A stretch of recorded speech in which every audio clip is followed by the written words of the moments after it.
Hallelujah. യേശുവേ സ്തോത്രം, യേശുവേ നന്ദി. ഇന്ന് വളരെ അനുഗ്രഹപരമായൊരു ദൂതാണ് കർത്താവ് നൽകിയിരിക്കുന്നത്. Price the Lord. ഈ ദൂത് ഞാൻ നിങ്ങളുമായിട്ട് പങ്കുവെക്കുമ്പോൾ എനിക്കൊരു ഒരു ഭാവന കർത്താവ് തന്നിട്ടുണ്ട്.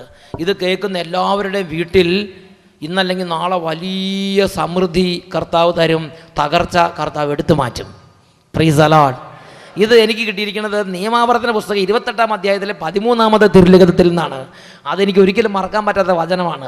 നിയമാവർത്തന പുസ്തകം 28-ാം അധ്യായം അതിൽ 13-ാം തിരുലിഖിതം വചനം പഠിപ്പിക്കുകയാണ്, നിങ്ങൾക്ക് എപ്പോഴും അഭിവൃദ്ധി ഉണ്ടാവും, നിങ്ങൾക്ക് ഒരിക്കലും അധോഗതി ഉണ്ടാവുകയില്ല. അപ്പോൾ ഇത് വചനം കേട്ട അന്ന് ഞാൻ പറഞ്ഞു ഇതൊക്കെ വെറുതെ പറഞ്ഞിരിക്കുന്ന വചനമാവും, ഇതൊന്നും ശരിക്കും നമ്മുടെ ചുറ്റുവട്ടത്ത് കാണുന്നില്ല. നമ്മുടെ ചുറ്റുവട്ടത്ത് 10 ദിവസം നന്നായിട്ടിരുന്നാൽ 10 ദിവസം രോഗിയായി കിടക്കും. Price the Lord. ഒരു വർഷം നല്ല ആരോഗ്യത്തിൽ ഒരു വർഷം കുറച്ച് സമ്പത്തിലും നല്ല ഉയർച്ചയിൽ വന്നാൽ പിറ്റേ വർഷം എല്ലാം കൂടി അടിച്ച് കൊടുങ്കാറ്റ് അടിച്ച് കൊണ്ടുപോകും. പിന്നെ ബാങ്കിൽ ലോണായി കടമായി അങ്ങനെ എന്തെങ്കിലും വന്ന് തകർച്ച വരും. Price the Lord. അപ്പോൾ ഒരു കുന്നിനൊരു കുഴി അല്ലേ, ഇതാണ് ഞാൻ പലരുടെ ജീവിതത്തിൽ കണ്ടുകൊണ്ടിരിക്കുന്നത്. അപ്പം ഞാൻ പറഞ്ഞു ഈ വചനം പറഞ്ഞിരിക്കുന്നത് എന്താ, നിങ്ങൾക്ക് ഒരിക്കലും അധോഗതി ഉണ്ടാവുകയില്ല, നിങ്ങൾക്ക് എപ്പോഴും അഭിവൃദ്ധി ഉണ്ടാവും. ഇതൊക്കെ എങ്ങനെ നടക്കും? ഭൂമിയാണ്, മനുഷ്യനാണ്, ലോകമാണ്. അതുകൊണ്ട് കുറേ നാൾ നല്ല സ്ഥിതി ഇരിക്കും, പിന്നെ കുറച്ച് കഴിയുമ്പോൾ തകർച്ച വരും. ഇതാണ് നമ്മൾ കണ്ടിരിക്കുന്ന കാര്യം. ശരിയല്ലത്? മിണ്ടല്ലോ, ശരിയല്ലത്? നമ്മൾ കണ്ടിരിക്കുന്ന കാര്യം അങ്ങനെയാണ്. അപ്പോൾ അതുകൊണ്ട് ഞാൻ പറഞ്ഞു ദൈവമേ വചനം എങ്ങനെ പറയണോ ഇങ്ങനെ കാണുന്നു, എന്താ ഇതിൻ്റെയൊക്കെ അർത്ഥം, എന്താ അതിൻ്റെ മർമ്മം എന്താണെന്ന് പറഞ്ഞു തരാൻ പറഞ്ഞു. പ്രിയപ്പെട്ട സഹോദരങ്ങളെ, അപ്പോൾ എൻ്റെ അരികിലേക്ക് ഒരു പാവപ്പെട്ട മനുഷ്യൻ വന്നു. ആ മനുഷ്യൻ പറഞ്ഞിങ്ങനെയാണ്, എൻ്റെ സമ്പത്ത് എത്രയെന്ന് കണക്കാക്കാൻ പറ്റില്ല, അതുപോലെ സമ്പത്തുണ്ടെന്ന് പറഞ്ഞു. എന്നെ പ്രാർത്ഥന ഗ്രൂപ്പിൽ കൊണ്ടുപോകുമ്പോൾ അദ്ദേഹത്തിൻ്റെ കാറുമായിട്ട് വന്നു. ഞാൻ ചോദിച്ചു ഈ കാറ് എടുത്ത്, ഞാൻ ഇതുവരെ കാണാത്ത കാറാണ്, ഇത് ഇവിടുന്ന് കിട്ടിയെന്ന് ചോദിച്ചു. പറഞ്ഞാൽ ഇത് 40 ലക്ഷത്തിൻ്റെ കാറേ ഉള്ളൂ, ഇത് ഞാൻ സാധാരണ പ്രാർത്ഥിക്കാൻ മാത്രം ഉപയോഗിക്കുന്ന കാറാണെന്ന് പറഞ്ഞു. അത് 40 ലക്ഷത്തിൻ്റെ. Price the Lord. പിന്നെ നോക്കുമ്പോൾ അദ്ദേഹത്തിന് വേറെ കാറുകൾ 60 ലക്ഷത്തിൻ്റെ, 1 കോടിയുടെ, അങ്ങനെ പല വിധത്തിലുള്ള കാറുകൾ. പ്രാർത്ഥന ഗ്രൂപ്പിൽ പോകുമ്പോൾ ഏറ്റവും ചെറുത് ഒരു ലാളിത്യമുള്ള കാറ് കൊണ്ടുവന്നാണ് 40 ലക്ഷത്തിൻ്റെ. Price the Lord. പിന്നെ ഷോപ്പിങ്ങിന് പോകുമ്പോൾ 1 കോടിയുടെ, അത് വേറെ. അങ്ങനെ ഓരോ ഇതിന് ഓരോന്ന് കാറാണ്. അപ്പം ഞാൻ ചോദിച്ചു എന്താ ചേട്ടാ ഇതൊക്കെ വരുമാനം ഉണ്ട്, വല്ല കള്ളക്കടത്തോ എന്താ ഇതിൻ്റെ ഇതെന്ന് ചോദിച്ചു.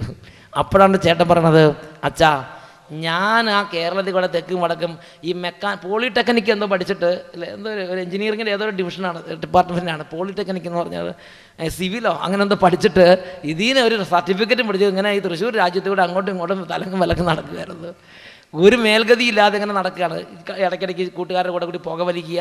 ചെറുപ്പക്കാർക്ക് ചില ഞരമ്പളക്കം പിടിച്ച സ്വഭാവം ഉണ്ടല്ലോ, അതുപോലെ ചില സ്വഭാവം കാണിച്ച് ചിലപ്പോൾ ചെറുപ്പക്കാരുടെ കൂടെ ഇങ്ങനെ നടക്കുക, ഇടയ്ക്കിടയ്ക്ക് സിനിമയ്ക്ക് പോവുക, പിന്നെ ഇടയ്ക്കിടയ്ക്ക് മാതാപിതാക്കന്മാരോട് കയർക്കുക, പിന്നെ പള്ളിയിൽ പോകാതിരിക്കുക, അച്ഛന്മാരുടെ കുറ്റം പറയുക. ഇങ്ങനെ നടന്നിരുന്നൊരു ചെറുപ്പക്കാരനായിരുന്നു ഞാൻ. അങ്ങനെ ഇരിക്കുന്ന സമയത്ത് ഞാൻ പിന്നെ അങ്ങനെയൊക്കെ കഷ്ടപ്പെട്ട് ഗൾഫിൽ വന്നു. ഒരു വേക്കൻസിയിൽ ഒരു ഏജൻറ്റിൻ്റെ കയ്യിൽ 2-3 ലക്ഷം ഉറുപ്പിക കൊടുത്ത് അങ്ങനെ ഗൾഫിൽ വന്നു. ഗൾഫിൽ വന്നിട്ട് ഭയങ്കര ചൂട്. ആ ചൂടത്ത് ഓരോ സൈറ്റിൽ പോയി നിന്ന് ഈ കെട്ടിടങ്ങളുടെയൊക്കെ സൈറ്റിൽ നിന്ന് ഇങ്ങനെ വർക്ക് ചെയ്യണം. അങ്ങനെ ഇരിക്കുമ്പോഴാണ് ഗൾഫിൽ വെച്ചിട്ട്, കേരളത്തിൽ വെച്ചിട്ടല്ല, ഗൾഫിൽ വെച്ചിട്ട് അവരുടെ ഇടവ പള്ളിയിൽ ഒരു ധ്യാനം വന്നു. അവർ പള്ളിയിൽ പോകുന്ന ഒരു പ്രദേശമുണ്ട് അവിടെ. ആ പള്ളിയിൽ ഒരച്ഛൻ വചനം പ്രസംഗിക്കാൻ വന്നു. ആ അച്ഛൻ വചനം പ്രസംഗിച്ചപ്പോൾ അച്ഛൻ പറഞ്ഞു, നിങ്ങൾ ഞായറാഴ്ച പള്ളിയിൽ പോകാതെ നിങ്ങൾ വലിയ പണിക്ക് പോയി അങ്ങോട്ടും പോയി ഇങ്ങോട്ടും പോയി നടന്നാൽ നിങ്ങൾക്ക് ഒരു കാലത്ത് മേൽഗതി ഉണ്ടാകാൻ പോകുന്നില്ല. ഈ ഞായറാഴ്ച ആചരണം കർത്താവ് തന്നിരിക്കുന്നത് നമ്മുടെ കുടുംബത്തിൽ സാമ്പത്തിക അഭിവൃദ്ധി ഉണ്ടാകാൻ വേണ്ടിയിട്ടാണ്. നിങ്ങൾ മനസ്സിലാക്കുന്നുണ്ടോ? നിങ്ങൾ ആത്മാർത്ഥമായി ഞായറാഴ്ച ആചരിച്ചാൽ, ഞായറാഴ്ച വിശ്രമിച്ചാൽ, ദേവാലയത്തിൽ പോയാൽ, വിശുദ്ധമായി ഞായറാഴ്ച കൊണ്ടാടിയാൽ, നിങ്ങൾ കണ്ടമാനം അധ്വാനിച്ചില്ലെങ്കിലും നിങ്ങളുടെ കുടുംബത്തിൽ സാമ്പത്തിക മേഖലയിൽ നിങ്ങൾ ഉയർന്നു വരും എന്ന് ഈ അച്ഛൻ ദൂത് കൊടുത്തു. ഇത് ഈ ചേട്ടൻ കേട്ടു. സിവിൽ എഞ്ചിനീയറാണ് ചേട്ടൻ. ഈ ദൂത് കേട്ടു. ചേട്ടൻ പറഞ്ഞു, ഞാനിങ്ങനെ ഈ വെയിലും കൊണ്ട് സൈറ്റിൽ, ഗൾഫിലെ ചൂടെന്ന് പറഞ്ഞാൽ നിസ്സാര ചൂടല്ല. ചില കാലത്തിൻ്റെ 10-50 ഡിഗ്രി സെൻറ്റിഗ്രേഡ് ചൂട് വരും, ചിലപ്പോൾ 55 ഡിഗ്രി. ഇതാ പുറത്തു കൂടെ നടന്ന മൂക്കത്തിൽ കൂടെ തന്നെ ചോര പുറത്തേക്കൊണ്ട് ഒഴുകും. ഞാനത് അനുഭവിച്ചിട്ടുള്ളൂ, അതുകൊണ്ടാണ് ഞാൻ പറയണത്. Price the Lord. സുവിശേഷം പ്രസംഗിക്കാൻ പോയപ്പോൾ മൂക്കത്ത് ചൂടത്ത് കൂടെയൊക്കെ നടക്കേണ്ടി വന്നത്. അപ്പോൾ അനുഭവിച്ചിട്ടുള്ളതാണ്. തന്നെ ചോര മൂക്കി കൂടെ ഇങ്ങോട്ട് വരും, ഞരമ്പ് പൊട്ടിയിട്ട്. അതുപോലെ ചൂടുള്ള സ്ഥലമാണ് ഗൾഫ് എന്ന് പറഞ്ഞ സ്ഥലം. Price the Lord. എ സിക്കകത്തിരിക്കുന്നവർ കുഴപ്പമില്ല, സൈറ്റിൽ കൂടെയൊക്കെ പുറത്തൊക്കെ മരുഭൂമി കൂടെ പോണവർക്കാണ് ഇതിന് ബുദ്ധിമുട്ട്. ഹല്ലേലൂയ. പ്രിയപ്പെട്ട സഹോദരങ്ങളെ, അങ്ങനെ ഈ മരുഭൂമിയിൽ ഇങ്ങനെ ഓരോ കെട്ടിടങ്ങൾ പണിയുന്ന സൈറ്റിൽ പോയിട്ട് ഈ ചൂടത്ത് നിന്ന് ഇങ്ങനെ ഓരോ കാര്യങ്ങൾ നേതൃത്വം കൊടുത്ത് അയാൾ പറയുന്നത്, ഞാനിങ്ങനെ കഷ്ടപ്പെട്ട് 10 കാശുണ്ടാക്കാൻ വേണ്ടി എൻ്റെ നാടും വിട്ട് മാതാപിതാക്കന്മാരും വിട്ട് ഇവിടെ വന്ന് ഞാനിങ്ങനെ ദുരിതം അനുഭവിക്കുകയാണ്. ഇയാൾക്ക് പിന്നെ ഇയാൾക്ക് ഇച്ചിരി മദ്യപിക്കുകയൊക്കെ ചെയ്യും. ഇതാണ് ഇയാളുടെ സ്വഭാവം. ഇയാളിത് കേട്ടപ്പോൾ പറഞ്ഞു, ദൈവമേ എനിക്ക് അനുഗ്രഹം വേണം, എനിക്ക് എങ്ങനെയെങ്കിലും എൻ്റെ വീടിനൊന്ന് രക്ഷിച്ചെടുക്കണം, എൻ്റെ കുടുംബത്തിൽ ചില കടബാധ്യതകളൊക്കെ വീട്ടണം, എനിക്ക് കുടുംബത്തിൽ എനിക്ക് നാട്ടിൽ പോയിട്ട് നല്ലൊരു വീട് വെക്കണം, എനിക്ക് നല്ലൊരു ജീവിതം വേണം, അതിനുവേണ്ടി ഞാൻ അങ്ങോട്ട് പ്രാർത്ഥിക്കുന്നു. അപ്പോൾ കർത്താവ് പറഞ്ഞു, നീ ഞായറാഴ്ച ദിവസത്തെ വിശുദ്ധമായി ആചരിച്ചാൽ നിൻ്റെ ഈ പ്രശ്നത്തിന് സൊല്യൂഷൻ ഉണ്ടാവും. അദ്ദേഹം തീരുമാനം, ഞായറാഴ്ച ജോലി വേണ്ട. സ്പോൺസർ അറബിയോട് പറഞ്ഞു, സ്പോൺസർ അറബി, ഞാൻ ഇങ്ങനെ പറഞ്ഞ വിഷമം വിചാരിക്കരുത്, എനിക്ക് സൺഡേയിൽ എനിക്ക് ലീവ് വേണം, എനിക്ക് ആ ശമ്പളം വേണ്ട, എനിക്ക് ആ ശമ്പളം കട്ട് ചെയ്ത് ബാക്കിയുള്ള ശമ്പളം മതി, എനിക്ക് സൺഡേയിൽ ലീവ് വേണം, എനിക്ക് സൺഡേയിൽ പ്രാർത്ഥിക്കണം. ആ അറബി നല്ലൊരു അറബികൾ നമ്മൾ വിചാരിക്കുന്നതല്ല, നല്ല അറബികളുണ്ട്. അപ്പോൾ അറബി പറഞ്ഞു, ഓക്കെ മോനെ, ദൈവമാണ് എല്ലാം, ദൈവമാണ്, സർവ്വശക്തനായ ദൈവത്തിൽ നല്ല വിശ്വാസമുള്ളവരാണ് അവർ പറഞ്ഞു, നീ സർവ്വശക്തനായ ദൈവത്തിൽ വിശ്വസിക്കുന്ന ആൾ, എനിക്ക് സന്തോഷമുണ്ട്, നീ നിൻ്റെ വിശ്വാസം അനുസരിച്ച് നീ എന്തെങ്കിലും ചെയ്തോ, ഞാൻ നിനക്ക് ലീവ് തരാമെന്ന് പറഞ്ഞ് ആ സ്പോൺസർ അറബി അദ്ദേഹത്തിന് സൺഡേ അദ്ദേഹത്തിൻ്റെ ജോലി ഒഴിവാക്കി കൊടുത്തു. പ്രിയപ്പെട്ട സഹോദരങ്ങൾ, നമ്മൾ നമ്മുടെ ദൈവത്തെ ആരാധിക്കാൻ വേണ്ടി ആത്മാർത്ഥമായി ആഗ്രഹിച്ചാൽ ഏത് രാജ്യത്താണെങ്കിലും, അമേരിക്കയിലാകട്ടെ അന്റാർട്ടിക്കയിലാകട്ടെ, ഏത് രാജ്യത്താണെങ്കിലും ശരി, ദൈവം നമുക്ക് വേണ്ടി വാതിൽ തുറന്നു തരും. Price the Lord. ഉറക്കെ പറ ഹല്ലേലൂയ. അദ്ദേഹം അന്ന് തൊട്ട് ചെയ്തൊരു രീതിയുണ്ട്. ആ ധ്യാനം കഴിഞ്ഞ് പിറ്റേ ആഴ്ചയുള്ള അദ്ദേഹം ചെയ്തൊരു രീതിയുണ്ട്. എല്ലാ സൺഡേയിലും ദേവാലയത്തിൽ വരും, കുർബാന അർപ്പിക്കും, പിന്നെ കുറേ നേരം ഇരുന്ന് ബൈബിൾ വായിക്കും, പിന്നെ ചുമ്മാ ഇരുന്ന് പ്രാർത്ഥിക്കും, പിന്നെ വീട്ടിൽ പോയി കുറച്ച് നേരം കടന്നുറങ്ങും, പിന്നെ മക്കളോടും ഭാര്യയോടും കൂടെ കുറേ നേരം ഇരിക്കും, സന്ധ്യാപ്രാർത്ഥന എല്ലാവരും ചേർന്ന് ചെയ്യും. അങ്ങനെ ഒരു ദിവസം മുഴുവനും ദേവാലയവും വീടുമായിട്ട് അദ്ദേഹം കഴിഞ്ഞുകൂടാൻ തുടങ്ങി. Price the Lord. അദ്ദേഹം പറയുകയാണ്, പിന്നീട് ഓരോ സൈറ്റിൽ അദ്ദേഹം വർക്ക് ചെയ്യുമ്പോൾ അദ്ദേഹത്തിൻ്റെ വർക്കിൻ്റെ സൈറ്റിലൊക്കെ അത്ഭുതമായ ഉയർച്ച ഇദ്ദേഹത്തിൻ്റെ മേഖലയിൽ ദൈവം വർഷിക്കാൻ തുടങ്ങി. അത് ഇദ്ദേഹത്തിൻ്റെ ഉയർച്ച വരുമ്പോൾ അറബിക്കാണ് നേട്ടം. ഒരുപാട് ലക്ഷക്കണക്കിന് കോടിക്കണക്കിന് ഉറുപ്പിക അറബിക്ക് നേട്ടവും ലാഭം ഉണ്ടാകാൻ തുടങ്ങി. അപ്പോൾ ഇദ്ദേഹത്തോടുള്ള മതിപ്പ് അറബിക്ക് വർദ്ധിച്ചു. അപ്പോൾ അദ്ദേഹം പറഞ്ഞു, നിങ്ങൾ ഇനി സൈറ്റിലേക്ക് പോകണ്ട, നിങ്ങൾ ഓഫീസിലിരുന്ന് എഞ്ചിനീയർമാരുടെ മൊത്തം ഒരു നേതൃത്വം വഹിച്ച് കോർഡിനേഷൻ കൊടുത്താൽ മതി. ഈ സ്പോൺസർ അറബിക്ക് ഫ്ലാറ്റുകൾ ഉണ്ടാക്കി വിൽക്കുന്ന ഒരു ബിസിനസ്സാണ്. ധാരാളം ഫ്ലാറ്റുകൾ ഉണ്ടാക്കും, അത് വിൽക്കും, വീണ്ടും ഫ്ലാറ്റുകൾ ഉണ്ടാക്കും, അത് വിൽക്കും. ആ ബിസിനസ്സിൻ്റെ ഓണറാണ് ഈ അറബി. അപ്പോൾ അറബി പറഞ്ഞു, എനിക്ക് ഒരുപാട് സൈറ്റുകളുണ്ട്, ഒരുപാട് എഞ്ചിനീയർമാരുണ്ട്, അവർക്കെല്ലാം നേതൃത്വം കൊടുത്ത് ഓഫീസിലിരുന്ന് കമ്പ്യൂട്ടറിലൂടെ നിർദ്ദേശം കൊടുത്താൽ മതി എന്ന് പറഞ്ഞ് ഇദ്ദേഹത്തെ എഞ്ചിനീയർമാരുടെ ഒരു ഹെഡാക്കി, ആ സെക്ഷൻ്റെ ഹെഡാക്കി നിയമിച്ചു. വീണ്ടും ഇദ്ദേഹത്തിൻ്റെ പ്രവർത്തനം, ഇദ്ദേഹത്തിൻ്റെ മികവൊക്കെ വർദ്ധിച്ചു. അതുവഴി അറബിക്ക് ധാരാളം ലാഭങ്ങൾ ഉണ്ടാകാൻ തുടങ്ങി. അപ്പോൾ അതനുസരിച്ച് വീണ്ടും ഇയാളോടുള്ള മതിപ്പ് വർദ്ധിക്കുകയാണ്. ഇന്ന് അദ്ദേഹത്തിന് പൊസിഷൻ എന്താ വെച്ചാൽ, അദ്ദേഹത്തിന് കാറ്, എന്ത് സാധനവും വാങ്ങിച്ചു കൊടുക്കുന്ന അറബിയാണ്. ഫ്ലാറ്റ്, കാറ്, പിന്നെ ശമ്പളമാണെങ്കിൽ ഒരുപാട് ലക്ഷം, ചിന്തിക്കാൻ പറ്റാത്ത അത്ര ഉയർച്ചയുള്ള ശമ്പളം അദ്ദേഹത്തിന് കൊടുക്കാൻ തുടങ്ങി. Price the Lord. എന്ന് അദ്ദേഹം പറയുകയാണ്, എനിക്ക് ഇന്ന് അറബി കഴിഞ്ഞാൽ പിന്നെ അടുത്ത സ്ഥാനം ദൈവം ആ രാജ്യത്ത് കൊടുത്തിരിക്കുകയാണ്. ഹല്ലേലൂയ. അവിടെ അറബിയാണെങ്കിലോ, ഈ ഇദ്ദേഹത്തിൻ്റെ ഭാഷയുടെ അറബിയാണെങ്കിൽ ഷെയ്ഖിൻ്റെ തൊട്ടടുത്ത ആളാണ്. Price the Lord. അപ്പോൾ അതുപോലെ അദ്ദേഹം ആ രാജ്യത്ത് തന്നെ സുസമ്മതനും സ്വീകാര്യനുമായിരിക്കുകയാണ്. ഹല്ലേലൂയ. യേശുവേ സ്തോത്രം, യേശുവേ നന്ദി. ഇവിടുന്ന് ആരെ കൊണ്ടുപോകണമെങ്കിലും ആ ഷെയ്ഖിനോട് അറബിയോട് പറഞ്ഞാൽ മതി, അല്ലെങ്കിൽ ഷെയ്ഖിൻ്റെ അടുത്തൊരു കാര്യം നടക്കുക അറബിയോട് പറഞ്ഞാൽ മതി, അറബി അത് വേഗം ഇയാൾക്ക് വേണ്ടി നടപ്പാക്കി കൊടുക്കും. അതുപോലെ അറബിക്ക് ഇയാളോട് സ്നേഹം, ഇയാൾക്ക് അറബിയോട് സ്നേഹം. അങ്ങനെ ഉയർച്ചയുടെ ഒരു കഥയാണ് ഞായറാഴ്ച ആചരണത്തെക്കുറിച്ച് ചിന്തിച്ച് തുടങ്ങിയപ്പോൾ മുതൽ ഇയാൾക്ക് ലഭിക്കാൻ തുടങ്ങിയത്. Price the Lord. പ്രിയപ്പെട്ട സഹോദരങ്ങളെ, ഈ അനുഭവം പറഞ്ഞപ്പോൾ ഞാൻ ചിന്തിച്ചു, ബൈബിളിൽ ഇതിനെക്കുറിച്ച് അടിസ്ഥാനം വല്ലതും ഉണ്ടോ? അപ്പോൾ ബൈബിളിൽ കണ്ട അടിസ്ഥാനം ഞാൻ നിങ്ങളോട് പറഞ്ഞു തരാം. അതാണ് യെശയ്യായുടെ പുസ്തകം 58-ാം അധ്യായം 14-ാം വാക്യം.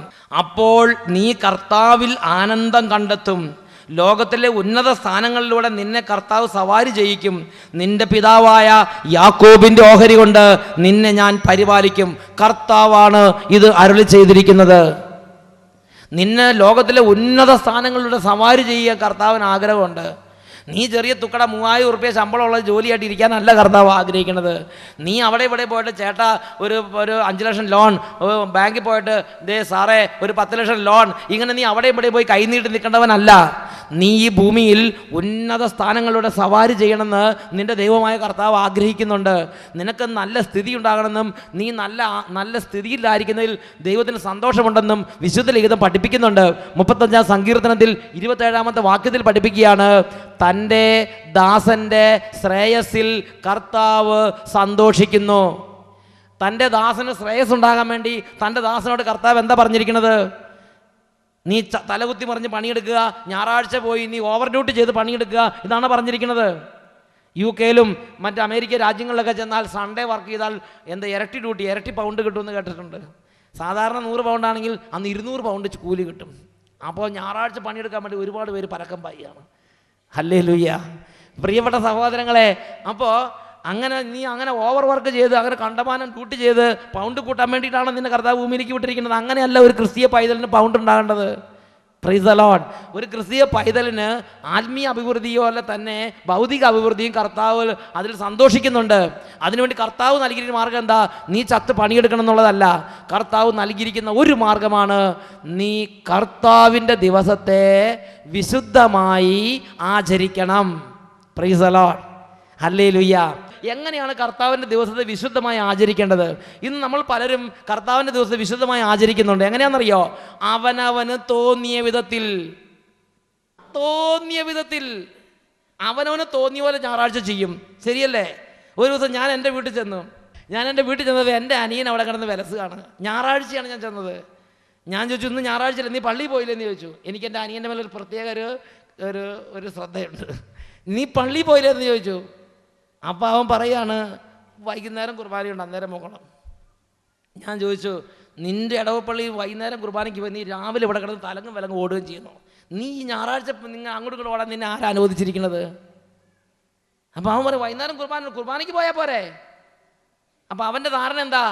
ഞായറാഴ്ച ആചരിക്കുക എന്ന് പറഞ്ഞാൽ അതിൻ്റെ അർത്ഥം ഞായറാഴ്ച പള്ളിയിൽ പോയതോടെ എല്ലാം തീർന്നു എന്നാണ് അവൻ്റെ വിചാരം. ഞായറാഴ്ച പള്ളിയിൽ പോയി കഴിഞ്ഞാൽ ഞായറാഴ്ച ആചരണം തീർന്നു, പിന്നെ എന്തും ചെയ്യാം എന്നാണ് അവൻ്റെ ഭാവം. Price the Lord. അത് കഴിഞ്ഞ് ഞാൻ അന്വേഷിച്ച ഒരുപാട് ക്രിസ്ത്യാനികൾക്ക് ഇതുപോലെയാണ് ഭാവം. ഇത് എവിടെ നിന്ന് കിട്ടിയെന്ന് അറിയാൻ പാടില്ല ഈ പേട്ട് ചിന്ത. എന്താ ഇതിനെക്കുറിച്ച് ദൈവത്തിൻ്റെ വചനം പഠിപ്പിക്കുന്നത്? എന്താ ഇതിനെക്കുറിച്ച് കത്തോലിക്ക സഭ പഠിപ്പിക്കുന്നത് എന്ന് ഞാനും നിങ്ങൾ നന്നായിട്ട് മനസ്സിലാക്കണം. ഹല്ലേലൂയ. യെശയ്യായുടെ പുസ്തകം 58-ാം അധ്യായം അതിൽ 13-ാമത്തെ തിരുലിഖിതം. അവിടെ നമ്മൾ ഇങ്ങനെയാണ് വായിക്കുന്നത്: സാപത്തിനെ ചവിട്ടി മെതിക്കുന്നതിൽ നിന്നും എൻ്റെ വിശുദ്ധ ദിവസത്തിൽ നിന്റെ ഇഷ്ടം അനുവർത്തിക്കുന്നതിൽ നിന്നും നീ പിന്തിരിയുക. സാപത്തിനെ സന്തോഷദായകവും കർത്താവിൻ്റെ വിശുദ്ധ ദിനത്തെ ബഹുമാന്യവുമായി നീ കണക്കാക്കണം. നിന്റെ സ്വന്തം വഴിയിലൂടെ നടക്കാതെയും നിന്റെ താല്പര്യങ്ങൾ അന്വേഷിക്കാതെയും വ്യർത്ഥ ഭാഷണത്തിൽ ഏർപ്പെടാതെയും നീ അതിനെ ആദരിക്കണം. കാരണം അത് വിശുദ്ധമാണ്. Praise the Lord. ഹല്ലേലൂയ. അത് വിശുദ്ധമാണ്. സാപത്തിനെ ചവിട്ടി മതിക്കുന്നതിന് പിന്തിരിയണം. ഇന്ന് ഞാൻ നിങ്ങൾ സാപത്തിനെ ചവിട്ടി മതിക്കുന്ന ഒരു വ്യക്തിയാണോ എന്ന് പരിശോധിക്കേണ്ടതുണ്ട്. എങ്ങനെയാണ് ഒരു വ്യക്തി സാപത്തിനെ ചവിട്ടി മതിക്കുന്നത്? കർത്താവിൻ്റെ വിശുദ്ധ ദിവസത്തെ എങ്ങനെയാണ് ഒരു വ്യക്തി ചവിട്ടി മതിക്കുന്നത്? അതിൽ ഒന്നാമത്തെ കാര്യം, എൻ്റെ വിശുദ്ധ ദിവസത്തിൽ നിന്റെ ഇഷ്ടം അനുവർത്തിക്കുന്നതിൽ നിന്ന് നീ പിന്തിരിയുക. എന്താ അതിൻ്റെ അർത്ഥം? എൻ്റെ വിശുദ്ധ ദിവസത്തിൽ നിന്റെ ഇഷ്ടം അനുവർത്തിക്കുക. എന്താ അതിൻ്റെ അർത്ഥം? അതിൻ്റെ അർത്ഥം ഇതാണ്: നമുക്ക് നമ്മുടെ പെണ്ണിനെ കെട്ടിച്ചിട്ടുണ്ട്, മകളെ കെട്ടിച്ചിട്ടുണ്ട്, അവൾ ഗർഭിണിയാണ്. അതുകൊണ്ട് ഗർഭിണിയായ മകളെ ഒന്ന് കാണാൻ പോകണം. മനസ്സിൻ്റെ ഉള്ളിലൊരു ഇഷ്ടമാണ്. തിങ്കളാഴ്ച തൊട്ട് ശനിയാഴ്ച വരെ ഗവൺമെൻറ്റിൻ്റെ ജോലിക്ക് വേണ്ടി ഓഫീസിൽ പോകണം. വേണ്ടേ? ഓഫീസിൽ പോകണം. പിന്നെ പെണ്ണിനെ കാണാൻ പോകണുള്ള അല്ലെങ്കിൽ മകളെ കാണാൻ പോകാനുള്ള ദിവസം ഏതാ? പറ. ഞായറാഴ്ച. ഞായറാഴ്ച പള്ളിയിൽ പോവുക, അതിനുശേഷം എങ്ങോട്ട് പോകാമെന്നാണ് ഇയാളുടെ ബോധ്യം. ഞായറാഴ്ച പെണ്ണിനെ മകളെ കാണാൻ വേണ്ടി പോകണം, അല്ലെങ്കിൽ മകളുടെ കല്യാണാലോചനയ്ക്ക് പോകണം. ഒരു ദിവസം എൻ്റെ ചേട്ടൻ വിളിച്ചിട്ട് എന്നോട് ചോദിക്കുകയാണ്. ഞാൻ എൻ്റെ ചേട്ടനെ എൻ്റെ അനിയനെയൊക്കെ പറയണത് എന്താ വെച്ചാൽ തിരിച്ചിങ്ങോട്ട് തെറിയധികം വരില്ലല്ലോ എന്ന് വിചാരിച്ചിട്ടാണ്. Price the Lord. നിങ്ങളുടെ പലരുടെ കാര്യം എനിക്കറിയാം, ഞാൻ മിണ്ടാതിരിക്കുകയാണ് അതൊക്കെ. ഹല്ലേലൂയ. എൻ്റെ ചേട്ടനെ വിളിച്ചിട്ട് പറയുകയാണ്, അച്ഛാ അടുത്ത ഇന്ന ദിവസം ഞായറാഴ്ച ഉച്ച കഴിഞ്ഞ് 2 മണിക്ക് മോളുടെ കല്യാണ ആലോചനയ്ക്ക് വേണ്ടി ഇന്ന വീട്ടിലേക്ക് പോകുകയാണ്. ഞാൻ പറഞ്ഞു, നിങ്ങൾക്ക് ഇങ്ങനെ അച്ഛനോട് ഇനി കണക്കാക്കട്ടെ, ഈ അച്ഛൻ നിങ്ങളുമായിട്ടുള്ള ബന്ധം വിട്ട് അച്ഛൻ മരിച്ചു നിങ്ങൾ വിചാരിച്ചോളാൻ പറഞ്ഞു. ഉടനെ ചേട്ടൻ ചോദിച്ചു, എന്താ അച്ഛൻ അങ്ങനെ പറയണമെന്ന് ചോദിച്ചു. ഞാൻ പറഞ്ഞു, ഞായറാഴ്ച മകളുടെ കല്യാണാലോചനയ്ക്ക് പോകാൻ അനുവാദം ഒന്നും ആരാന്ന് ചോദിച്ചു. അപ്പോഴാണ് ചേട്ടൻ അങ്ങനത്തെ ഒരു കാര്യം, എന്താ വിഷയം എന്ന് ചോദിച്ചാൽ ചേട്ടൻ ഒന്നും മനസ്സിലാണ്. എന്താ വിഷയം എന്ന് ചോദിച്ചു. ഞാൻ പറഞ്ഞു, കർത്താവ് എന്താ ബൈബിളിൽ പറഞ്ഞിരിക്കുന്നത്? ഞായറാഴ്ച ദിവസം നിങ്ങൾ ഞായറാഴ്ച പള്ളിയിൽ പോയിട്ട് ബാക്കി സമയം മകളുടെ കല്യാണാലോചനയ്ക്ക് പോയിക്കൊള്ളാൻ അനുവദിച്ചിട്ടുണ്ടോ? എൻ്റെ വിശുദ്ധ ദിവസത്തിൽ നിന്റെ ഇഷ്ടങ്ങൾ ചെയ്യുന്നതിൽ നീ പിന്തിരിയണമെന്നല്ലേ പറഞ്ഞിരിക്കുന്നത്. ഇന്ന് ഒരുപാട് കുടുംബങ്ങളിൽ നിന്ന് എന്തൊക്കെയാ കല്യാണം കഴിച്ചിട്ട് നടക്കുന്നത്? വല്ല ദൈവഭക്തിയോ വിശ്വാസമോ മക്കളില്ല, ഒരുപാട് പ്രശ്നങ്ങൾ കുടുംബങ്ങളിൽ, സമാധാനം ഇല്ല, ഡൈവോഴ്സ്, ഒരുപാട് പ്രശ്നങ്ങൾ. എന്നിട്ട് അന്നേരം ഓടി കളഞ്ഞ് പടക്കം പാഞ്ഞ് നടക്കുകയാണ്. അപ്പോൾ കർത്താവ് മുഖം തിരിഞ്ഞ് നിൽക്കുന്നു, പ്രാർത്ഥനയ്ക്ക് ഉത്തരയില്ല. എന്താ കാരണം? ഒരുപാട് കാര്യങ്ങൾ കർത്താവിൻ്റെ വിശുദ്ധ ദിവസത്തെ ഒരുപാട് പേര് ചവിട്ടി മതിക്കാൻ ഇടയാകുന്ന വിധം നിങ്ങൾ തീരുമാനമെടുത്തു എന്നത് തന്നെ. ഹല്ലേലൂയ, യേശുവേ സ്തോത്രം. ഞാൻ പറഞ്ഞു, ഇന്ന് നിങ്ങൾ നല്ല കാര്യത്തിന് ആദ്യത്തെ സംരംഭത്തിന് പോവുകയാണ്, നിങ്ങൾ കർത്താവിൻ്റെ മുഖത്ത് ചവിട്ടി തന്നെ പോയിക്കോളാൻ പറഞ്ഞു. ഉടനെ ചേട്ടൻ പറഞ്ഞു, ഞാൻ എന്ത് ചെയ്യണമെന്ന് ചോദിച്ചു. ചേട്ടനാണെങ്കിലും അച്ഛൻ പറഞ്ഞപ്പം അനിയനെന്ന നിലയിലല്ല, ദൈവത്തിൻ്റെ ആളെന്ന നിലയിൽ ബഹുമാനം തന്നു തോന്നുന്നത്. ഞാൻ എന്ത് ചെയ്യണമെന്ന് ഞാൻ പറഞ്ഞു, തിങ്കളാഴ്ച തൊട്ട് ശനിയാഴ്ച വരെയുള്ള ഏത് ദിവസം വേണമെങ്കിലും നിങ്ങൾക്ക് ആലോചന വെക്കാം. ഞായറാഴ്ച എന്നൊരു ദിവസം നിങ്ങൾക്ക് ഒരു മിനിറ്റ് പോലും അതിനെടുക്കാൻ അനുവാദമില്ലെന്ന് പറഞ്ഞു. Price the Lord. പിന്നെ വേറൊരു ദിവസം ആലോചിച്ച് പിന്നെ അതൊക്കെ മനോഹരമായി നടന്നു. നമ്മൾ മനസ്സിലാക്കേണ്ട കാര്യം എങ്ങനെയാണ്, നമ്മൾ ഞായറാഴ്ച കുർബാനയ്ക്ക് പോയിട്ട് പിന്നെ ബാക്കി സമയം മുഴുവൻ നമ്മുടെ സ്വന്തം ഇഷ്ടങ്ങൾ നടപ്പാക്കാൻ വേണ്ടിയുള്ളൊരു ദിവസമായി ഞായറാഴ്ച ദിവസത്തെ മാറ്റിയിരിക്കുകയാണ്. ടീച്ചർമാർ ഒന്ന് പ്രത്യേകം ശ്രദ്ധിക്കണം, വാല്യുവേഷൻ പേപ്പറൊക്കെ നോക്കേണ്ട സമയം എപ്പോഴാ? ഞായറാഴ്ച പള്ളിയിൽ പോയി ഉച്ച കഴിഞ്ഞുള്ള സമയം പേപ്പറുകളൊക്കെ നോക്കി തീർക്കാനുള്ള പേപ്പറൊക്കെ നോക്കി തീർക്കാനുള്ള സമയം, അലക്കി തീർക്കാനുള്ള സമയം എപ്പോഴാ? ഞായറാഴ്ച അലക്കാനുള്ളല്ല. തിങ്കൾ ചൊവ്വ ബുധൻ വ്യാഴം വെള്ളി ശനി ദിവസങ്ങളൊക്കെ ഗവൺമെൻറ്റിൻ്റെ ജോലി, അവനവൻ്റെ ജോലി ചെയ്യാനുള്ള ദിവസം ഏതാ? വീടിൻ്റെ പെയിൻറ്റിങ്, വൈറ്റ് വാഷിങ്, അടുക്കള റീവർക്ക്, റീമോഡലിങ്, പിന്നെ റിനോവേഷൻ, ഇതെല്ലാം അവനവൻ്റെ ജോലി ചെയ്യാനുള്ള ദിവസമായി ഞായറാഴ്ച ദിവസം മാറ്റിയിരിക്കുകയാണ്. എന്താ ബൈബിൾ പറഞ്ഞിരിക്കുന്നത്? എൻ്റെ വിശുദ്ധ ദിവസത്തിൽ നിന്റെ ഇഷ്ടം അനുവർത്തിക്കുന്നതിൽ നിന്ന് നീ പിന്തിരിയണം. നീ സാബത്തിനെ സന്തോഷദായകവും കർത്താവിൻ്റെ വിശുദ്ധ ദിനത്തെ ബഹുമാന്യവുമായി കണക്കാക്കണം. കർത്താവിൻ്റെ വിശുദ്ധ ദിവസത്തെ, ഈ ഞായറാഴ്ചയെ കർത്താവ് വിളിക്കുന്നത് എന്താ? കർത്താവിൻ്റെ വിശുദ്ധ ദിവസം. വിശുദ്ധ ദിവസം എന്താ? വിശുദ്ധ ദിവസം എന്ന് പറഞ്ഞ അർത്ഥം എല്ലാ ദിവസവും ഒരുപോലെയല്ലേ? ചില ക്രിസ്ത്യാനികൾ പറഞ്ഞെങ്ങനെയാണ്, എല്ലാ ദിവസവും ഒരുപോലെയാണ്, എനിക്ക് ഒരു ദിവസത്തിന് പ്രത്യേകതയില്ല. ആ ചിന്ത പൊട്ടത്തെറ്റ്. ബൈബിൾ ആ ചിന്തയെ സപ്പോർട്ട് ചെയ്യുന്നില്ല. എല്ലാ ദിവസവും ഒരുപോലെ അല്ല. തിങ്കൾ തൊട്ട് ശനി വരെ എല്ലാ ദിവസവും ഒരു ഗ്രേഡ് നിൽക്കുകയാണെങ്കിൽ ഞായറാഴ്ച ദിവസം മറ്റ് ദിവസങ്ങളെ പോലെ അല്ല, അത് വ്യത്യാസപ്പെട്ട ഒരു ദിവസമാണ്. ആ ദിവസത്തിൽ നമ്മുടെ ഇഷ്ടങ്ങൾ അനുവർത്തിക്കുന്നത് കർത്താവ് നിരോധിച്ചിരിക്കുന്നു. നമ്മുടെ കാര്യങ്ങൾ നടപ്പാക്കാൻ വേണ്ടി വില്ലേജ് ഓഫീസറെ കാണാൻ, പഞ്ചായത്ത് ഓഫീസറെ കാണാൻ, രാഷ്ട്രീയ നേതാവിനെ കാണാൻ, ബാങ്ക് മാനേജറെ കാണാൻ, സ്കൂളിൻ്റെ അഡ്മിഷൻ അന്വേഷിക്കാൻ, അല്ലെങ്കിൽ മറ്റു കാര്യങ്ങൾ ചെയ്യാൻ ഞായറാഴ്ച ദിവസത്തെ നിങ്ങളുടെ സ്വന്തം കാര്യങ്ങൾ നടപ്പാക്കാനുള്ള ദിവസമായിട്ട് നിങ്ങൾ കരുതരുത്. നിങ്ങൾ എവിടെയെങ്കിലും ഒരു ജോലിക്ക് കയറുമ്പോൾ ആദ്യം നിങ്ങൾ വെക്കേണ്ട വ്യവസ്ഥ, സൺഡേയിൽ ഞാൻ വരികയില്ല എന്ന് പറഞ്ഞ് അതിന് അനുവദിക്കുന്ന ജോലിക്ക് മാത്രമേ ഒരു ക്രിസ്ത്യാനി പോകാവുള്ളൂ. ഹല്ലേലൂയ. എൻ്റെ സാബത്ത് ദിവസത്തിൽ, എൻ്റെ വിശുദ്ധ ദിവസത്തിൽ നിന്റെ ഇഷ്ടം അനുവർത്തിക്കുന്നതിൽ നിന്നും നീ പിന്തിരിയുക. സാബത്തിനെ സന്തോഷദായകവും കർത്താവിൻ്റെ വിശുദ്ധ ദിവസത്തെ ബഹുമാന്യവുമായി കണക്കാക്കണം. ഈ ദിവസത്തിൻ്റെ പേരാണ് കർത്താവിൻ്റെ വിശുദ്ധ ദിവസം. കർത്താവിൻ്റെ വിശുദ്ധ ദിവസം. അപ്പോൾ ആ ദിവസം ആരുടെ ദിവസമാണ്? ആ ദിവസം ആരുടെ ദിവസമാണ്? അത് നമ്മുടെ ദിവസമല്ല, പിന്നെ ആരുടെ ദിവസമാണ്? അപ്പം നമുക്ക് എത്ര ദിവസമുണ്ട്? നമുക്ക് 6 ദിവസമേ ഉള്ളൂ. തിങ്കൾ ചൊവ്വ ബുധൻ വ്യാഴം വെള്ളി ശനി, ഈ 6 ദിവസം മാത്രമേ നമുക്കുള്ളൂ. 7ാമത്തെ ദിവസത്തെ ടൈം ടേബിളാണ് നിങ്ങൾ നിൽക്കണ്ട. അതിൽ നിന്ന് 1 മിനിറ്റ് എടുക്കാൻ നിങ്ങൾക്ക് അനുവാദമില്ല, ആർക്കും അനുവാദമില്ല. Praise the Lord. അത് കർത്താവിൻ്റെ ദിവസമാണ്, അത് നമ്മുടെ ദിവസമല്ല. Praise the Lord. കർത്താവ് ആ ദിവസത്തെ എന്ത് ചെയ്തിരിക്കുന്നു? വിശുദ്ധീകരിക്കുന്നു പറയാണ്, കർത്താവ് ആ ദിവസത്തെ വിശുദ്ധീകരിച്ചിരിക്കുന്നു. പുറപ്പാടിൻ്റെ പുസ്തകത്തിൽ 20-ാം അധ്യായം അതിൽ 8 തൊട്ട് 11 വരെയുള്ള തിരുലിഖിതങ്ങൾ. പുറപ്പാടിൻ്റെ പുസ്തകം 20-ാം അധ്യായം 8 തൊട്ട് 11 വരെയുള്ള തിരുലിഖിതങ്ങൾ. സാബത്ത് വിശുദ്ധ ദിനമായി ആചരിക്കണമെന്ന് ഓർമ്മിക്കുക. സാബത്ത് എന്ന് പറഞ്ഞ ഒരു ദിവസമാണ്. ആ ഒരു ദിവസം വിശുദ്ധ ദിനമായി ആചരിക്കണം. എന്താണ് വിശുദ്ധ ദിനമായി ആചരിക്കുക എന്ന് പറഞ്ഞാൽ 6 ദിവസം അധ്വാനിക്കുക, എല്ലാ ജോലികളും ചെയ്യുക. എന്നാൽ 7ാം ദിവസം നിന്റെ ദൈവമായ കർത്താവിൻ്റെ സാബത്താണ്. അന്ന് നീയോ നിന്റെ മകനോ നിന്റെ മകളോ ദാസനോ ദാസിയോ നിന്റെ മൃഗങ്ങളോ നിന്നോടൊത്ത് വസിക്കുന്ന പരദേശിയോ ഒരു വേലയും ചെയ്യരുത്. എന്തെന്നാൽ കർത്താവ് 6 ദിവസം കൊണ്ട് ആകാശവും ഭൂമിയും സമുദ്രവും അവയുള്ള സമസ്തവും സൃഷ്ടിച്ചു, 7ാം ദിവസം വിശ്രമിക്കുകയും ചെയ്തു. അങ്ങനെ അവിടുന്ന് സാബത്തിനെ അനുഗ്രഹിക്കുകയും വിശുദ്ധീകരിക്കുകയും ചെയ്തു. Price the Lord. അപ്പോൾ 7ാം ദിവസം കർത്താവ് അനുഗ്രഹിച്ച് വിശുദ്ധീകരിച്ച ദിവസമാണ് 7ാമത്തെ ദിവസം. എന്താണ് വിശുദ്ധീകരിക്കുക എന്ന് പറഞ്ഞാൽ എന്താ അർത്ഥം? വിശുദ്ധീകരിക്കുക എന്ന് പറഞ്ഞാൽ, ഉദാഹരണത്തിന് നമ്മളൊരു വീട് വെച്ചു, അല്ലെങ്കിൽ നമ്മളൊരു പള്ളി വെച്ചു. പള്ളി വെച്ചിട്ട് പള്ളിയുടെ പണിയെല്ലാം പൂർത്തിയായി കഴിഞ്ഞപ്പോൾ നമ്മൾ നമ്മുടെ രൂപതയിലെ ബിഷപ്പിനെ കൊണ്ടുവന്ന് ആ ദേവാലയം കോൺസെക്രേറ്റ് ചെയ്യും. അങ്ങനെ ദേവാലയം കോൺസെക്രേറ്റ് ചെയ്യുമ്പോൾ തൊട്ട് ആ സ്ഥലം ദൈവത്തിൻ്റെ സ്ഥലമായി മാറി. ശരിയല്ല? അത് വിശുദ്ധീകരിക്കപ്പെട്ട സ്ഥലമായി മാറി. കാരണം അത് കോൺസെക്രേറ്റ് ചെയ്യപ്പെട്ട് കഴിഞ്ഞു. Price the Lord. കോൺസെക്രേറ്റ് ചെയ്യുന്നത് വരെ അതിൽ നമ്മൾ എന്തെങ്കിലും ചെയ്താൽ സാരമില്ലെന്ന് വിചാരിക്കായിരുന്നു.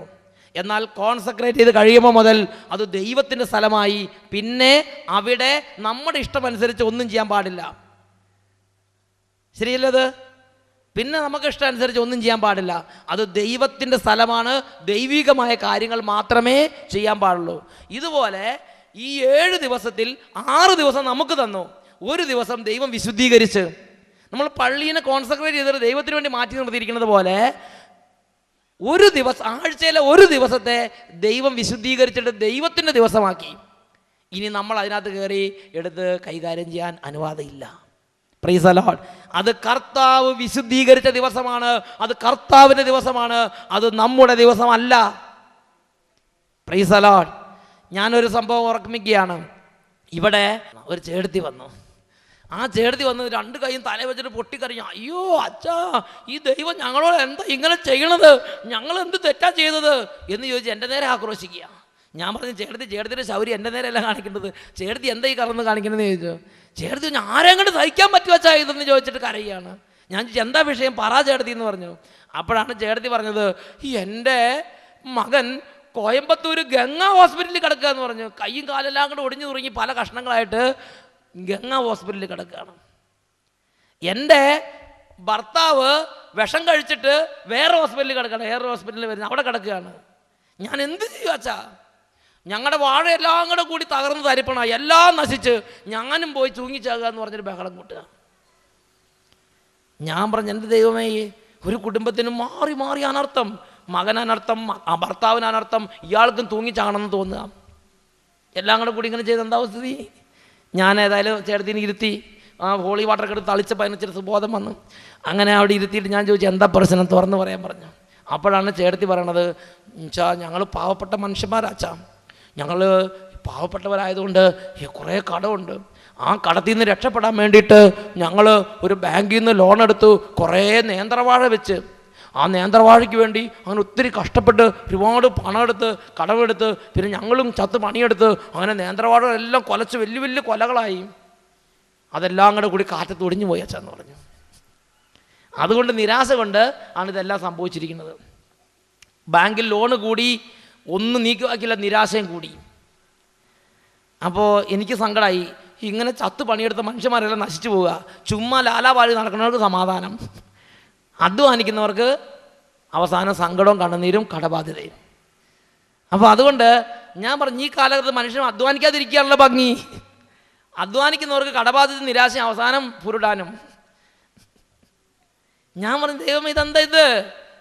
അപ്പോഴാണ് ഞാൻ പ്രാർത്ഥിച്ചപ്പോൾ എനിക്കൊരു പ്രേരണ കിട്ടി. ഞാൻ ചോദിച്ചു, അമ്മച്ചി, ചേട്ടത്തിയോട് ഒരു കാര്യം ചോദിക്കുന്നു, വിഷമിക്കരുത്. ഞായറാഴ്ച ദിവസം നിങ്ങളുടെ ഇടവക പള്ളിയിൽ കുർബാന നടക്കുമ്പോൾ നിങ്ങളുടെ ചേട്ടൻ എവിടെയായിരുന്നു?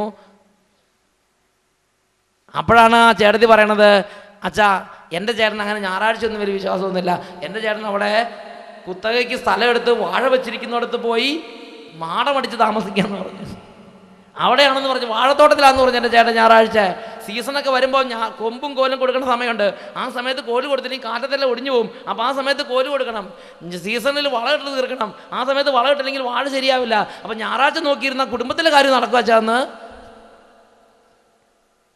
അപ്പോൾ എന്താ, ഞായറാഴ്ച ദിവസങ്ങളിൽ ഇടവകപ്പള്ളിയിൽ ഞായറാഴ്ച കുർബാന നടക്കുമ്പോൾ ചേട്ടൻ സീസൺ അനുസരിച്ച് വളമിടാൻ വേണ്ടി വാഴയുടെ ചോട്ടി കുത്തി മാന്തിക്കൊണ്ടിരിക്കുകയാണ്.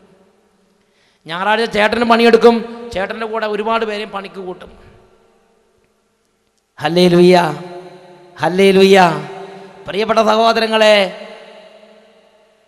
ഞായറോ തിങ്കളോ ചൊവ്വ വ്യത്യാസമില്ല. അവർക്ക് ഒരു വ്യത്യാസമില്ല. ഒരു ദിവസം സാബത്ത് എന്ന് പറഞ്ഞാൽ എന്താണെന്ന് അറിയാൻ പാടില്ല.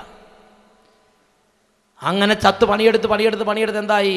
വാഴയെല്ലാം കൊലച്ച് ശരിയാണ്, പക്ഷേ 5 പൈസ അതിൽ നിന്ന് വീട്ടിലേക്ക് കൊണ്ടുവരാൻ ഇട വന്നിട്ടില്ല. വാഴെല്ലാം കൂടെ കൂടി കൂട്ടത്തോടെ ബംഗാൾ ഉൾക്കടലിലെ ന്യൂനമർദ്ദം വന്നെല്ലാം ഒടിച്ചിട്ട്, അങ്ങനെ ഒടിച്ചിട്ട് കഴിഞ്ഞപ്പോൾ ആരോ വന്ന് പറഞ്ഞു, ചേട്ടാ ഇന്നലെ രാത്രി കാറ്റത്ത് ചേട്ടൻ്റെ വാഴയെല്ലാം തകർന്ന് തരിപ്പായി വന്ന് നോക്കാൻ പറഞ്ഞു. അപ്പോൾ ചേട്ടൻ്റെ കൂടെ മോനും കൂടി വന്ന് ഈ തകർന്ന വാഴയെല്ലാം കൂടെ നോക്കി. അങ്ങനെ വാഴയെല്ലാം കൂടെ നോക്കുന്ന സമയത്ത് ചേട്ടന് വലിയ സങ്കടമായി. ചേട്ടൻ്റെ മോനും കൂടെ ഉണ്ട്, ആകെ ഒരു മോനെ പറ്റി ഉള്ളെന്ന് തോന്നുന്നു, അത് കൂടെ ഉണ്ട്. അത് അങ്ങോട്ട് നോക്കി ഇങ്ങോട്ട് നോക്കി, ഒരു തോട് ചാടുന്ന സമയത്ത് അത് തോട്ടിലേക്ക് പോയി. അതിൻ്റെ കൈയും കാലെല്ലാം അങ്ങോട്ട് കൂടെ ഒടിഞ്ഞ് നുറുങ്ങി കഷ്ണമായി. അതിനെ എടുത്തുകൊണ്ട് പോയി കോയമ്പത്തൂർ ഗംഗാ ഹോസ്പിറ്റലിൽ കൊണ്ടുപോയിട്ട്, അങ്ങനെ ഗംഗാ ഹോസ്പിറ്റലിൽ ട്രീറ്റ്മെൻറ്റും ഓപ്പറേഷനും പരിപാടികളൊക്കെ നടക്കുന്ന സമയത്ത് ഈ ചേട്ടൻ ഇങ്ങനെ തിരിച്ച് വീണ്ടും വാഴത്തോട്ടത്തിലേക്ക് വന്നു. മോട്ടർ കത്തി എന്ന് പറഞ്ഞൊരു ഇൻഫർമേഷൻ ആരോ ഒന്ന് കൊടുത്ത്, അങ്ങനെ ചേട്ടൻ്റെ വാഴത്തോട്ടല്ലേ മോട്ടർ വരെ കത്തി. എന്താ മോട്ടർ വരെ കത്തിയെന്ന് അറിയാൻ വേണ്ടി ഇങ്ങോട്ട് വന്നു.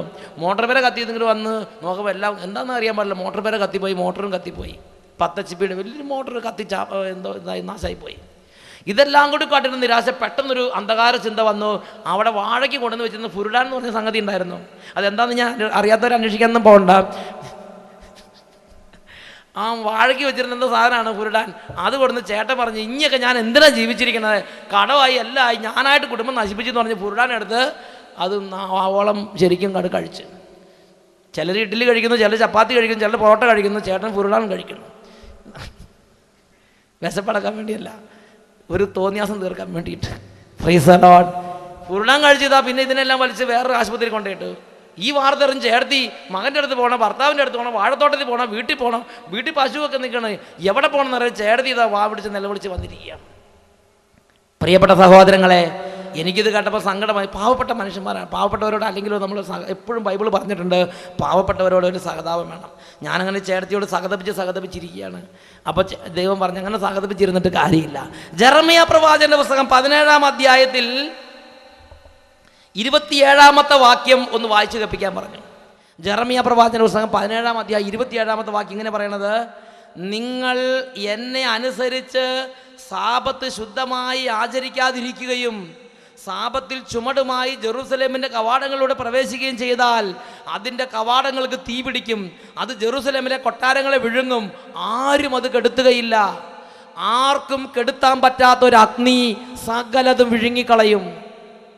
നിങ്ങൾ എന്നെ അനുസരിക്കാതിരിക്കുകയും നിങ്ങൾ എന്നെ അനുസരിച്ച് സാബത്ത് ശുദ്ധമായി ആചരിക്കാതിരുന്നാൽ, സാബത്തിൽ അങ്ങോട്ട് പോയാൽ സാബത്തിൽ ഇങ്ങോട്ട് പോയാൽ സീസണാണെന്ന് പറഞ്ഞ് സീസണിൻ്റെ പണിയെല്ലാം തീർക്കാൻ വേണ്ടി നിന്നാൽ, അല്ലെങ്കിൽ ഇത് ഒഴിവാക്കാൻ പറ്റാത്ത പ്രശ്നമാണെന്ന് പറഞ്ഞ് നിന്നാൽ, പ്രിയ മകനെ പ്രിയ മകളെ, ദൈവത്തിൻ്റെ വചനം വ്യക്തമായി പഠിപ്പിക്കുകയാണ്, ആർക്കും കെടുത്താൻ പറ്റാത്ത ഒരു അഗ്നി നിന്റെ കൂടാരങ്ങളെ വിഴുങ്ങും.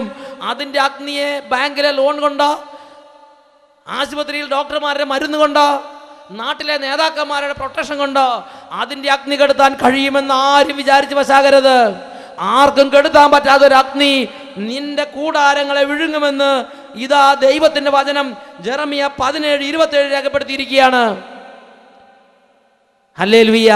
ഇന്ന് ചിന്തിച്ചു നോക്കുക, ഉത്തരം കിട്ടാത്ത ഒരുപാട് ചോദ്യങ്ങൾ കുടുംബത്തെ അവശേഷിക്കണമെങ്കിൽ ഇന്നലകളെ ചരിത്രങ്ങളിലേക്ക് പോകണം. ഇന്നലകളിൽ നിങ്ങളുടെ കുടുംബം ഞായറാഴ്ച ആചരണം എങ്ങനെയാണ് ചെയ്തിരുന്നത്? ഇന്നലകളിൽ കർത്താവിന്റെ സാബത്തിനെ നിങ്ങൾ വിശുദ്ധമായി ആചരിച്ചിട്ടുണ്ടോ? അതോ പള്ളിയിൽ പോയിട്ട് ബാക്കിയുള്ള സമയം നിങ്ങൾക്ക് തന്നിഷ്ടം ജീവിക്കാനുള്ള, കള്ളു കുടിക്കാനും തോന്നിയാന്ന് കാണിക്കാനും ദൂർത്തടിക്കാനുള്ള സമയമായിരുന്നോ? ഞാനൊരു ദിവസം പാലക്കാട് രൂപതയിലുള്ള ഒരു പ്രദേശത്ത്, ഈ വടക്കൻ പ്രദേശത്ത് ചെന്നപ്പോൾ അവിടെ ഞായറാഴ്ച കുർബാന കഴിഞ്ഞ് ഒരു സെറ്റ് യുവാക്കന്മാർ എൻ്റെ അടുത്ത് വന്ന്, അച്ഛൻ ഒന്ന് ബ്ലസ് ചെയ്യണമെന്ന് പറഞ്ഞു. ചെറുപ്പക്കാരെ ബ്ലസ് ചെയ്യാൻ എനിക്ക് സന്തോഷമാണ്, കാരണം അവർ ഭാവി വാഗ്ദാനങ്ങളാണ്. ഞാൻ ചെറുപ്പക്കാരെ ബ്ലസ് ചെയ്യാൻ വേണ്ടി അങ്ങനെ തുടങ്ങിയപ്പോഴത്തേക്ക് ഞാൻ ചോദിച്ചു, എന്തിനു വേണ്ടിയാണ് നിങ്ങളെ ബ്ലസ് ചെയ്യേണ്ടത്? ഉടനെ പറഞ്ഞു, അച്ഛാ ഞങ്ങൾ ഇന്ന് കുർബാന കഴിഞ്ഞ് ഞങ്ങൾ എല്ലാവരും കൂടെ കൂടി ഒരു പിക്നിക്കിന് പോവുകയാണ്, നെല്ലിയാമ്പതിക്ക് പോവുകയാണ്. നെല്ലിയാമ്പതിക്ക് പോകുമ്പോൾ അനുബന്ധ സാധനങ്ങളുണ്ടെന്ന് നിങ്ങൾ വിചാരിക്കണം. ഞങ്ങൾ യൂത്ത് എല്ലാം കൂടെ ചേർന്ന് നെല്ലിയാമ്പതിക്ക് പോവാന്ന് പറഞ്ഞു.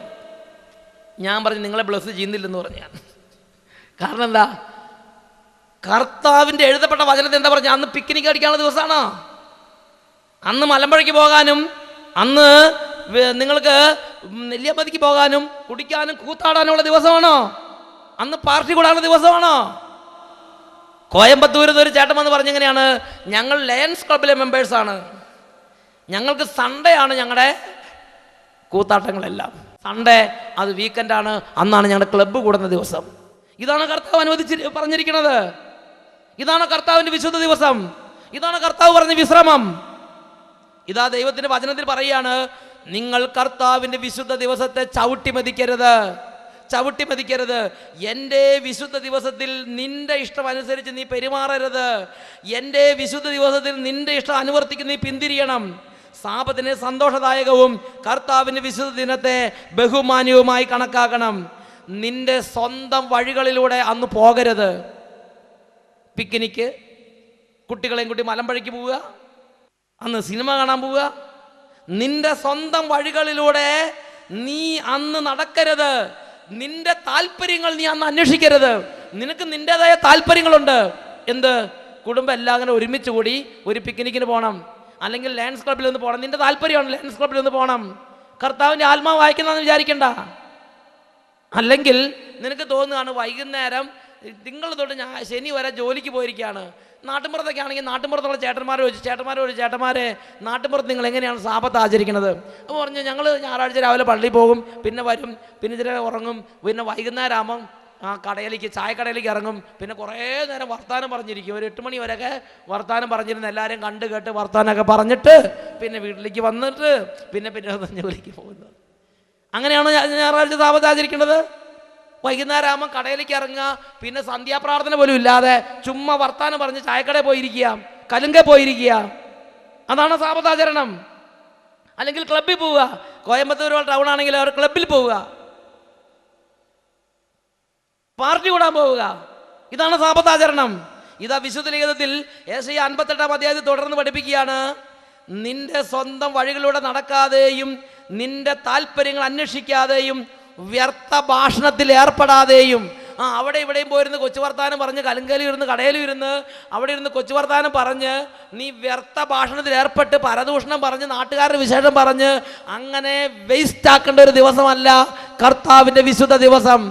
നീ വ്യർത്ഥ ഭാഷണത്തിൽ ഏർപ്പെടാതെയും നിന്റെ സ്വന്തം വഴികളിലൂടെ നടക്കാതെയും നീ കർത്താവിൻ്റെ വിശുദ്ധ ദിനത്തെ ബഹുമാന്യമായി ആചരിക്കണം. വ്യർത്ഥ ഭാഷണത്തിൽ ഏർപ്പെടാതെ സൂക്ഷിക്കണം. അങ്ങനെ ചെയ്താൽ 14-ാമത്തെ വാക്യത്തിൽ പറയാണ്, അപ്പോൾ നീ കർത്താവിൽ ആനന്ദം കണ്ടെത്തും. ലോകത്തിലെ ഉന്നത സ്ഥാനങ്ങളിലൂടെ കർത്താവ് നിന്നെ സവാരി ചെയ്യിക്കും. നിന്റെ പിതാവായ യാക്കോബിൻ്റെ ഓഹരി കൊണ്ട് അവിടുന്ന് നിന്നെ പരിപാലിക്കും. ആ ഗൾഫിലുള്ള മനുഷ്യൻ പറഞ്ഞു, ഞാൻ ഈ ഡിപ്ലോമ എടുത്തൊരു സർട്ടിഫിക്കറ്റ് മാത്രമേ ഉള്ളൂ, പക്ഷേ എനിക്കിന്ന് വലിയ സ്ഥാനമാണ്, എന്നേക്കാൾ വലിയ പഠിപ്പുള്ളവരും വലിയ മികവുള്ളവരുണ്ട് ഒക്കെ ഇങ്ങനെ വട്ടം കറങ്ങി നടക്കുക. എന്നിട്ട് പറഞ്ഞു, അച്ഛാ ഇതൊക്കെ ഒരു ഭാഗ്യമാണ്. ഞാൻ പറഞ്ഞു, ചേട്ടാ ഭാഗ്യമല്ല. ആ ധ്യാനം കുടിയുമ്പോൾ വചനം കേട്ട് ചേട്ടൻ ദൈവവചനം പറഞ്ഞു ഞായറാഴ്ച ആചരിക്കാൻ തുടങ്ങിയപ്പോഴാണ് ദൈവം ചേട്ടൻ്റെ ജീവിതത്തെ അനുഗ്രഹിക്കാൻ തുടങ്ങിയത്. Price the Lord.